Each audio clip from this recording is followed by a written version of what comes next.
I'm Lawrence Francis, host of Interpreting Wine, welcoming you to the New York Winemaker Special series. Across these 8 episodes, recorded in December 2022, we'll be exploring the New York wine scene in the company of 8 different winemakers, covering the Finger Lakes in the first 6 episodes of the series, and Long Island in the last 2. We continue the series today in the company of Kareem Massoud of Paumanok and Palmer Vineyards. We hear his origin story and background to the family winemaking tradition. He gives us a Long Island regional intro, exploring style and influence, talking grape varieties, and gives us a virtual tour of their terroir, before focusing in on grape growing and winemaking in Long Island, and closes by looking ahead to 2023 and these wines out there in the market. Enjoy. I'm a second-generation winemaker. I learned, the trade from my father, Charles, and I've been doing this full-time since 1998. That's when I left a very brief career in New York City in private equity, and I joined my parents in what they were doing here at Paumanok. They had founded Paumanok in 1983 as growers, and then by 1990 they had produced their first vintage.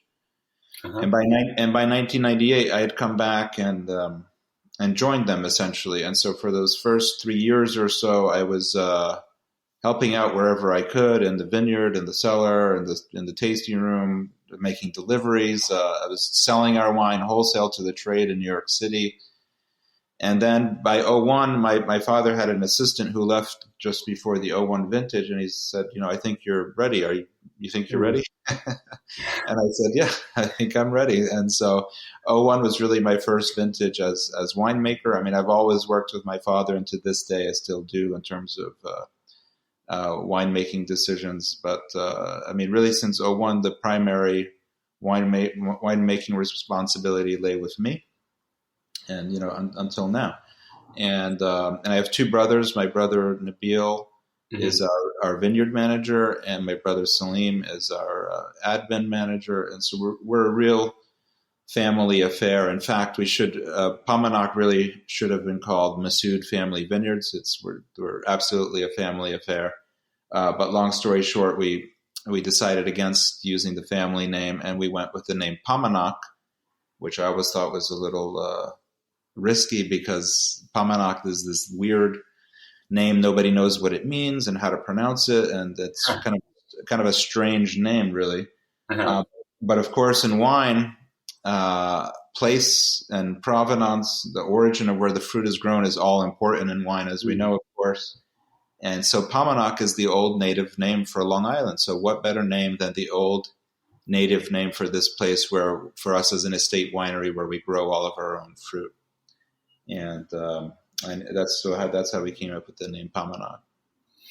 Yeah, very cool. And I wonder if we wouldn't mind just, fairly briefly, Kareem, because I think, I realized exactly that, I guess your speed, of transition into the business, and it just curious. I mean, what was the transition like for you? Because I know there's always lots of people that kind of have that romantic fantasy of going off and making wine, but you've done it and you've transitioned, but you've also done it, with a quite, I guess, a lot of responsibility, and also a pressing commercial need. You couldn't ruin any vintages at all, could you? You had to really hit the ground running. Yeah, I mean, in my case, I really, benefited from the fact that I really grew up with it. When my parents started in 1983, I was 10 years old. Mm-hmm. So I was still young enough to sort of, just through osmosis, just through being present, sort of learn the rhythm of what it means to be a vigneron, where you're, in fact, in the 80s, we were just grape growers. So as I came of age at a time when we were just growers. Mm-hmm. And so I had that background to getting, and then seeing my father start making wine. I mean, around that time, I went off to university, and then like I said, I started this short career in New York City. But even during that time, I would come back home and spend time with my parents during breaks from university or from work or whatever. In fact, when I worked in New York City, I often worked 7 days a week, 5 days in New York and 2 days, worked the weekend out here in Aquabog, which is an hour and a half drive from New York City on a good day with traffic. But the point is, when I left my job in New York, to some degree, I really felt like I retired decades earlier than I would have otherwise, because I just started doing full time what I really loved to do, and work with my parents. And so that's been a real privilege and pleasure, and something that I've never taken for granted. And, I always tell people, yes, the romantic things are true. There are times when we sit on our deck, we watch the sunset over our vineyard, and we enjoy our wines with local seafood and local produce, and life doesn't get better than that. Celebrate with friends and family and so forth. But I also quickly point out that in addition to those romantic things, there's real blood, real sweat, real tears. Every member of my family has a back problem, including me, and it's not for the faint of heart, but it can be immensely rewarding. I love it, yeah, and I think it also, that people element of the story, I think it also shows that there's obviously a closeness and a support network within the family, and having the siblings as well, and I guess having either choosing yourselves or the roles sort of choosing you, as it were. There's the sort of division of labor, and there's a team within the family. One thing that I think it would be interesting just to also explore is perhaps that wider culture, because I think that speaking from the UK perspective, really, I mean, there's still not so much maybe in the wine trade, but the sort of the everyday drinker. There's still a lot of people that are not aware, really, that they make great wine in New York for a start, and perhaps. Where there has been coverage, and where there is awareness that kind of seeps through, I think it's more likely to be around the Finger Lakes, and I think it's just interesting that your vineyard sites are not in the Finger Lakes, and actually every other person I've spoken to on the series so far has been talking about the Finger Lakes. So I guess this opens up the door really for you to talk a bit about the winemaking culture in somewhere that is on Long Island and is so close to Manhattan and so close to New York City. Yeah. So Long Island at this point, we're here at the end of 2022, and so next month will be 2023, and that'll mark the 50th anniversary of Long Island wine country. It'll be 50 years. Mm-hmm. Since Alex and Louisa Hargrave, who were the pioneers, really planted their first grapevines. And for ourselves at Paumanok, it'll be 40 years. And by the way, we also own and operate Palmer Vineyards, and it happens to also be the 40th anniversary for Palmer as well. So we've got a lot of anniversaries to celebrate next year. But, we think Long Island, we think by now we've demonstrated that the wines are really world-class wines. They really hold their own. And they should be in the same conversation when we talk about New York wines. We should be talking about Long Island wine, in addition to the Finger Lakes, of course, and elsewhere in New York. But for whatever reason, the sort of global recognition of the Long Island wines, we can't complain. I think we've had a lot of positive recognition over time. But on the other hand, as you mentioned, it seems like the Finger Lakes may have some superseded us to some degree. Part of that may be explained by our size. We're small as a wine region. Yeah. There's not more than 3,000 acres of vineyards planted on Long Island, and that's what is that? It's like 1,200 hectare, I believe. And so it's really not that much. But on the other hand, we're so close to New York City. And that's sort of been the the holy grail of our region, at least from a economic standpoint, in terms of making this work financially for the producers out here, because the cost of doing business is very high. However, that's balanced by the fact that the demographics in our own backyard are quite good in terms of there being a fairly, the demographics, we see people with a good amount of disposable income that there's little price resistance to the prices that we have to charge in order to be financially viable. But the story of Long Island wine has never changed. It's a maritime climate. The prevailing the topography is mostly flat. However, our soils drain so incredibly well that it negates the fact that we're on flat land, because we just have really excellent drainage. And that explains, in a nutshell, why we exist as a fine wine region. There are, perennial challenges, mostly in the form of humidity. But over the years and decades, we've learned, what are the best viticultural practices to sort of overcome some of these challenges. And we're blessed with all kinds of, we have a long growing season. We have ample heat. And the maritime climate, of course, helps to moderate the extremes in both the summer and in the winter. It's interesting that, talking again about the Long Island experience, I guess you brought in the closeness to Manhattan and then also the maritime environment as well, and they are different forces, aren't they? Than you find in, as you say, not only in the Finger Lakes, but in sort of different parts of the state as well. The wider grape growing state. And I'm curious, maybe drawing on those two, the proximity to the city and the terroir. But would you say something about how that has, I guess, informed, if you like, a style, a sort of often people talk about, in terms of grape varieties, being sort of best suited, but that can, I'm sure, show up in many different ways, just in terms of how wine is made or how grapes are grown. So I don't want to constrict you too much there.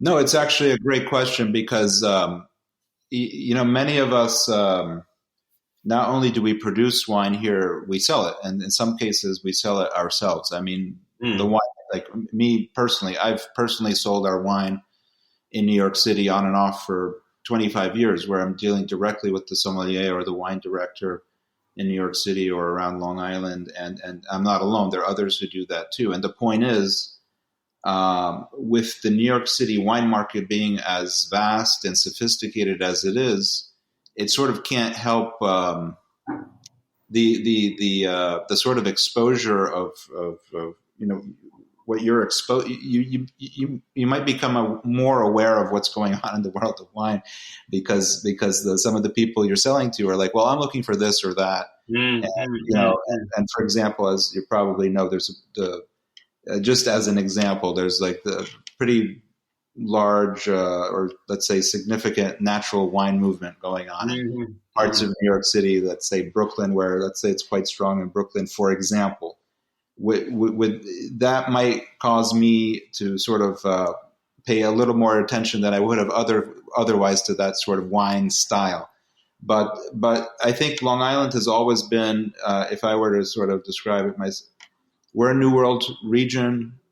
I think a lot of the wines are, to some degree, a New World style, but a lot of us, including my parents being from abroad, and we're not alone. I think some others also have like a sort of Old World connection, an Old World inspiration, Old World heritage, and that also comes through in some of the wines.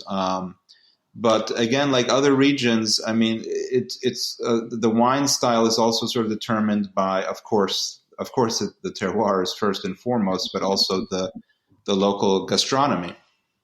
And so my father has this expression, we make island wines, we produce island wines. And when you hear that term, like, what does it evoke? It evokes seafood. And if you like seafood, Long Island is a east, especially here on the eastern Long Island, we're blessed to have this really incredible bounty from the land and the sea. Mm-hmm. And our wines really do marry well with the local shellfish and other fish that are landed on our docks and shores. I guess just to maybe complete that thought really, and certainly from my understanding, does that you think lead to any particular grapes or particular sort of styles of wine? You think that influences? Yeah, I mean, again, the terroir is obviously the main, determinant of style in terms of like the alcohol levels and so forth. And so what we end up with on Long Island are moderate, well balanced wines and with good acidity.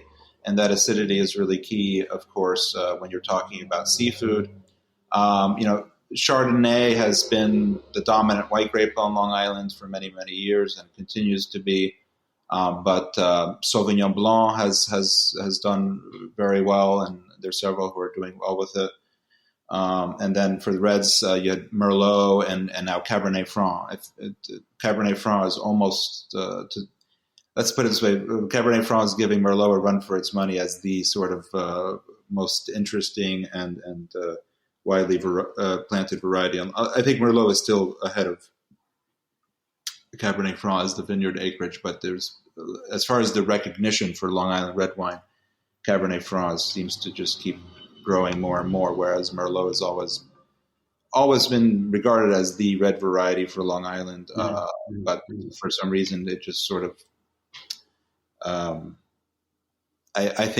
just think it's the brand of Merlot that is itself a handicap. I don't want to go down that whole rabbit hole, but I mean, Merlot is a great variety, and there's a good reason why it's for a long time been recognized as possibly one of the best varieties for Long Island. But as far as that whole discussion is concerned, I mean, my father and I and others have always liked to celebrate the breadth and diversity of what can and does happen here.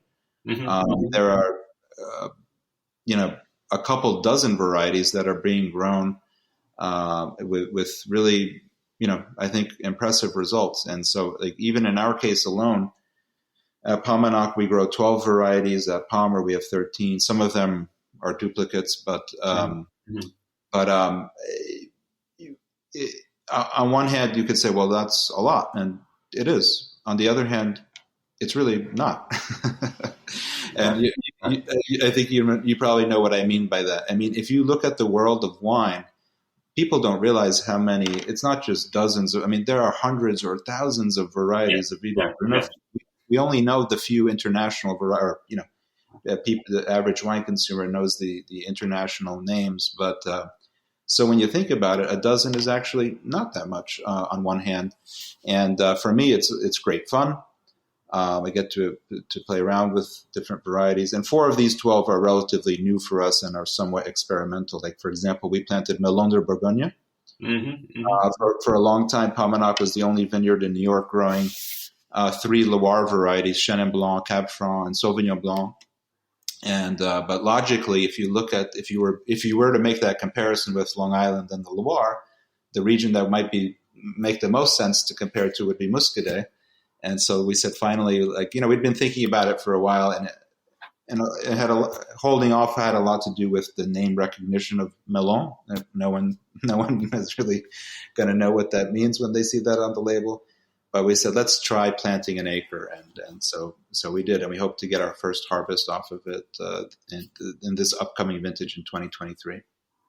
I think, where I'd kind of encourage you to take us, Kareem, is just a little bit inside that visual really around, really what it's like to be stood in a vineyard on Long Island. Because I think, again, that is something that, we may not have covered in depth when I was there, or certainly we haven't covered for a while.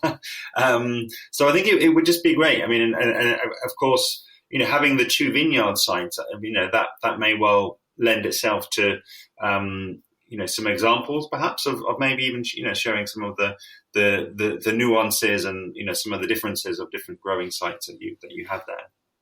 as I mentioned earlier, I mean, if you're new to Long Island and you show up here and you're a wine lover and you've traveled to other wine regions, one thing that will strike you is how flat it is. And I mentioned that earlier. It's really sort of, it's like, well, if you're a student of wine, some of the best sites in the world are on slopes. Mm-hmm. And so, and like I said earlier, the reason we get away with that is because our soils do drain incredibly well. And I'm not exaggerating. I mean, if you were a soil scientist and you were a soil engineer and you're trying to design a well-draining site, you would have sand and gravel for your subsoils and a sandy loam for your topsoil, and that's exactly what we have here. I mean, there are of course site variations where in some places the soils are a little heavier, but Long Island was created during the last ice age, and when the glaciers receded, they left this moraine field where all these boulders that the glaciers pulled back into Connecticut and upstate New York were pulverized by the weight of the glacier as they receded north, and that left all of this the gravel and alluvial soils that we find here now, mm-hmm. which make for, as I said, really incredibly well draining soils, and that explains why we get away with being on flat land. Now, Palmer in particular is one of the few vineyards on Long Island. There's one or two others that do have a bit of a slope. I mean, you're not going to find any dramatic slopes on Long Island, but we do. But as you approach Long Island Sound, there is a bit of a rise from the bay to the Sound. Mm. You go from sea level to 100, 150 feet, even close to 200 feet in some places on the bluff before you go back down to Long Island Sound, overlooking the Sound and looking out over Connecticut. And the point is, at Palmer, we do have a bit of a south-facing slope there, and there are one or two other vineyards that can say the same. But for the most part, they're quite flat.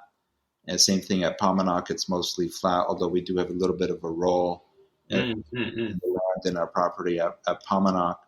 And here and there's some sites, like I said, where the soils get a little heavier, a little bit of clay here and there too, but it's mostly this sandy loam that makes up the topsoils.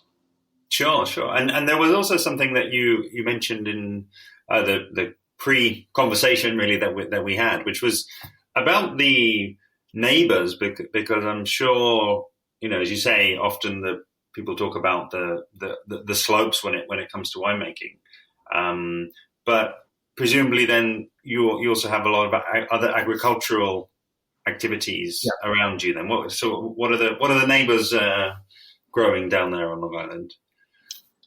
It's very, very diverse. You could have next to a vineyard, your neighbor could be growing, trees like a nursery, like it could be an orchard. It could be row crop agriculture, like spinach and lettuce, or strawberries, cabbage. I mean, Long Island's agricultural heritage, if you rewind 50 or 60 years, 70 years, it was potatoes predominantly, ducks. There's still one. The last big duck farm is 1 mile down the road from Paumanok Vineyards, and cabbage. And you still see that today, but there's a lot less of it than there was decades ago. But it's really diverse. My ex-wife is a farmer in the Hamptons, and I always described her as what she does as growing everything from arugula to zucchini, A to Z, and that goes for a lot of. For farming in general on Long Island. I mean, there's a lot going on. There are microgreens. There's we know a chef who has started his own snail escargot operation. And then there's aquaculture. We know a lot of the folks who are fishermen and oyster farmers who are doing quite well. And but as far as who would be your neighbor at a vineyard, it could also be a sod farm. There's some farms where they're not really growing food. They're growing things like trees for gardens and sod for people's lawns and that sort of thing. And so there's a lot going on in the world of agriculture out here. Yeah, it really sounds like it, and it sounds as though your earlier answer talking about the interplay with the food and the that influencing style but also just kind of letting the terroir speak. I think I think it just paints a totally different picture maybe than people who've never made the trip out to Long Island might come to mind when they think about if you didn't know better, I mean, you wouldn't realize that Long Island, not only is it presently this really rich agricultural region, especially on the east end of Long Island, but it has a really rich agricultural history. I mean, some of the farmers here have been here for many generations. And so it's really a fascinating place to live and to farm and to grow wine. Let's bring it back to wine, because I think one of the points I always like to ask on and understand a bit more is actually the viticulture. And and it sounds as though you've maybe got an elongated path into that and kind of history of doing that, starting as grape growers. So I think that would be a great way to talk to what might be some of the particular, I don't know, challenges or indeed advantages of growing on Long Island versus other regions. So let's begin like in sort of a chronological sequence with the growing season. So one counterintuitive advantage is that since it is a cool climate and since that we're a maritime region, we have a delayed start to our growing season. The reason that can be good is it protects you from a spring frost. So, the Atlantic being by far the largest body of water, obviously near us, and then the Peconic Bay and the Sound, these bodies of water over the winter have been cooled down. And the water's still very cold in the spring, and they act as air conditioners. So by April, May, it's still quite cool here. And the advantage, of course, like I said, with having a delayed start is you're at much lower risk of a spring frost. And indeed, a spring frost on Long Island has been historically very, very rare. Of course, with climate change, all bets are off. But until now, that's been the truth of it. And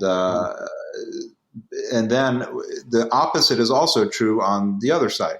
Once we get to the end of the growing season, September, October, these bodies of water have now warmed up over the summer, and they act as heat sinks at that time of year in the fall, and help elongate our season. And so,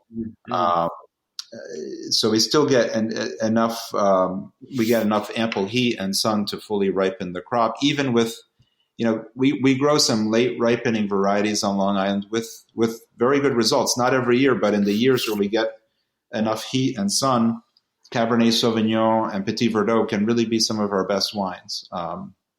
Not every year, but in the best years, they can be some of our best wines, these late ripening varieties. And that gives you an idea, that there is really enough heat and sun on Long Island. And but the Long Island being an island, it's often breezy.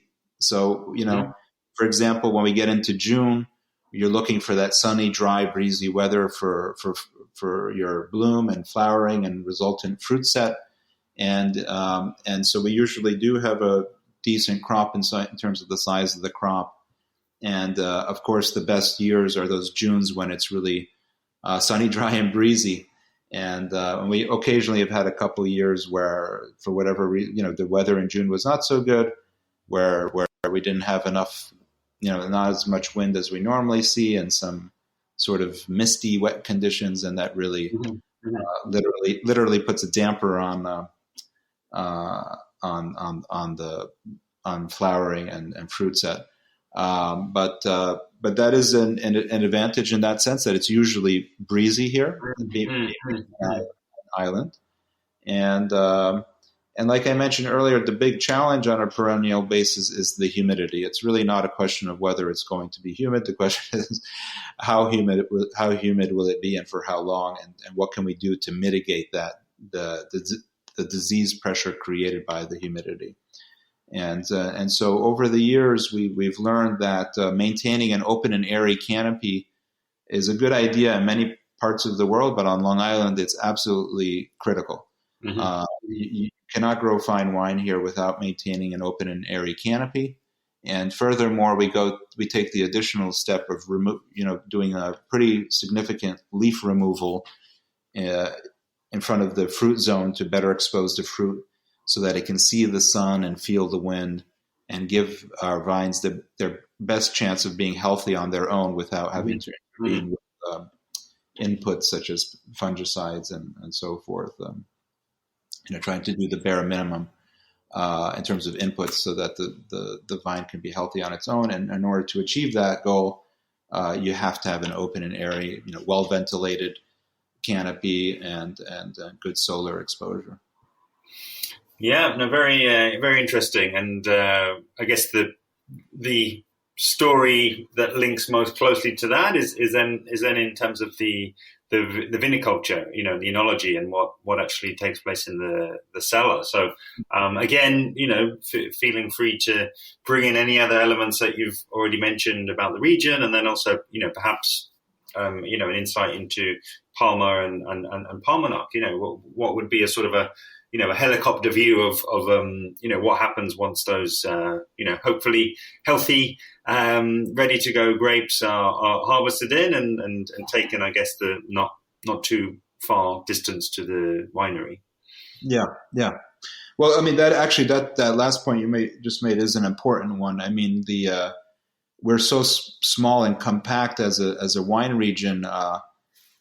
Others may be familiar with regions where fruit is transported for hours, but by the time it leaves the vineyard site and gets to the winery where it's pressed, crushed and pressed. For most of us on Long Island, the vineyard is in the back, literally adjacent to the winery, and so here and there's a little bit of travel time, but often that's not an issue, and so that's a big plus to get for the winemaker to get the fruit off the vine and in the press. But I mean, I think a lot of us, not just at Paumanok and Palmer, but others as well, will tell you, and the same as others around the world will tell you, that the wine is made in the vineyard, right? Mm-hmm. So we put an enormous amount of effort into the vineyard to grow the healthiest, ripest fruit that we can, because we know there is no other way to produce great wine. You have to start off with healthy, ripe fruit.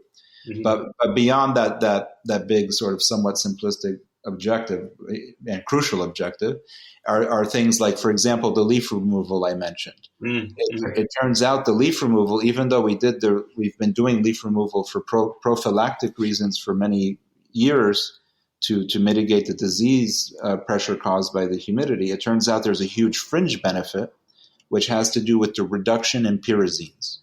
Mm-hmm. The pyrazines being the green aroma that we find in some varieties more than others, because genetically some just have more than others, like Sauvignon Blanc, Cabernet Franc, Cabernet Sauvignon out of the varieties that we grow are very high in pyrazines. Mm-hmm. And it turns out, thanks to Cornell University, they did this study that they showed if you do leaf removal thoroughly, and if you do it early enough in the growing season, you'll accelerate the natural depletion of the pyrazines. What does that mean in plain English? It means that the intensity of these greener aromas are less than they would have been otherwise. Mm-hmm. And I always like to explain to people, there's a conversation going on in your glass. And the same way, you and I are talking and we're not being drowned out by any background noise, the same thing happens in a glass of wine that's well balanced. But if someone joined me in the room right now and started yelling and screaming, all of a sudden you wouldn't hear me as well. And the same thing goes on in a glass of wine when there's one aroma compound that dominates the others. And that's exactly what can happen with pyrazines or something like Brettanomyces. I mean, there's all kinds of examples, but by dialing down the pyrazines, now you might get some minerality, some citrus notes in our Sauvignon Blanc that otherwise would have been dominated by the pyrazines. And so I always spend time talking about that specific example, because I don't know how to remove pyrazines from my juice or my wine, but we do know how to do that in the vineyard. And so we're very much stylizing, especially those varieties that are higher in pyrazines. We're stylizing that wine right there, then and there in the vineyard. And then there are other examples as well, such as fruit thinning, which we do, especially in the reds, where we reduce the size of our crop to achieve a higher level of ripeness, increase the concentration and the fruit that remains hanging on those vines. After that, I mean, at both Paumanok and Palmer, I mean, when speaking of the viniculture, like I've learned in my career that letting the wine become what it wants to be is almost always the best decision. Don't force it to be something it doesn't want to be. And so we're pretty hands off in how we make wine, and we have a whole range of wines that we call minimalist wines, where I don't do or add anything to those wines at all, other than a touch of sulfites and filtration. But otherwise, no yeast is added. I mean, nothing is added at all. And by a touch of sulfites, I mean like 30 or 40 parts per million, the total addition, which is really not that much at all. And the other wines we make where we inoculate and whatever, we're not doing that much more than that. Mm-hmm.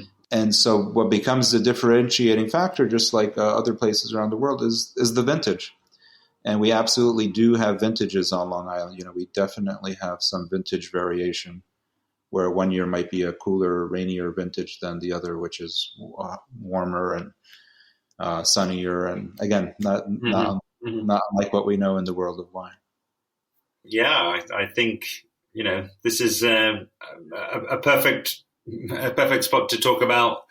In closing, really, your 2023, and what that looks like for you in terms of getting people to try these wines, and to taste, some of what you're talking about in the glass. And I know that you're going to be in Vinexpo in Paris in February.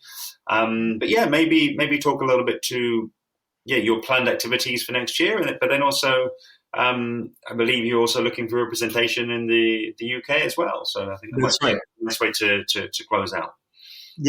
Yeah, thank you for mentioning that. I mean, we've been in and out of the UK market in the past, but we would love to get back in. And but looking ahead to 2023, as I mentioned earlier, it's our 40th anniversary at both Paumanok and at Palmer, and so we're planning all kinds of activities, wine dinners, and other events. Mm-hmm. But in 23, we're going to have the 21 and the 22 vintages available, and those were two in a row that are really our two best vintages. And since 13, 14, and 15, we kind of had three in a row that were really. In our case, we actually at Paumanok we declare the vintage. We call it a grand vintage, mm-hmm. and that's simply our way of letting the consumer know that we, the producer, thought it was an outstanding vintage.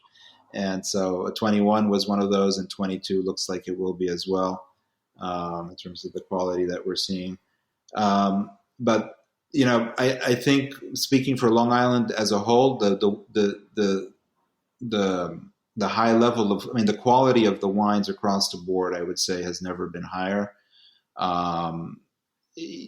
We can have conversations about price to value and sort of, but mm-hmm. if you and by the way, I think that there are good conversations to be had there. People might be surprised at where some of the wines come out in that discussion.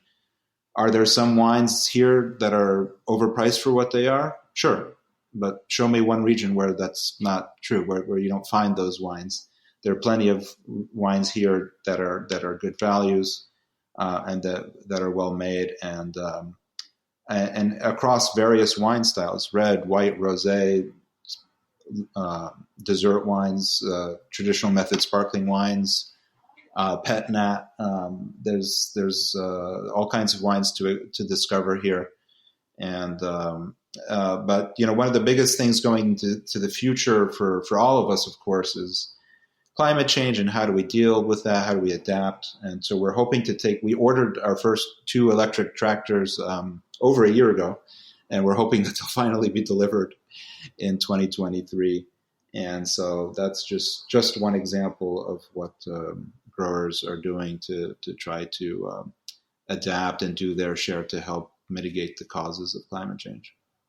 Yeah, no, incredible. And just in closing, I just invite you to, let the listeners know, where are the places where they can find out more and, where they can track you down online. Great. Yeah, thank you. I mean, Paumanok and Palmer have their own websites, of course, paumanok.com and palmervineyards.com. Long Island Wines, go to liwines.com. And I would also mention Long Island Sustainable Wine Growing, lisustain.org. These are all great resources to find us, to find Long Island wines. A huge thanks to Kareem Massoud of Paumanok and Palmer Vineyards. A great way to mark the transition from the Finger Lakes to Long Island in this series. Please do help to amplify this episode and the series by sharing the direct link, which is interpretingwine.com/482. You can, as ever, find links to all episodes from the series in the description below. Next time on the Interpreting Wine New York Winemaker Special series, in episode 483, I'll be speaking with Roman Roth of Wolfer Estate. So make sure you're subscribed to Interpreting Wine Podcast to be alerted when the episode goes live. See you then.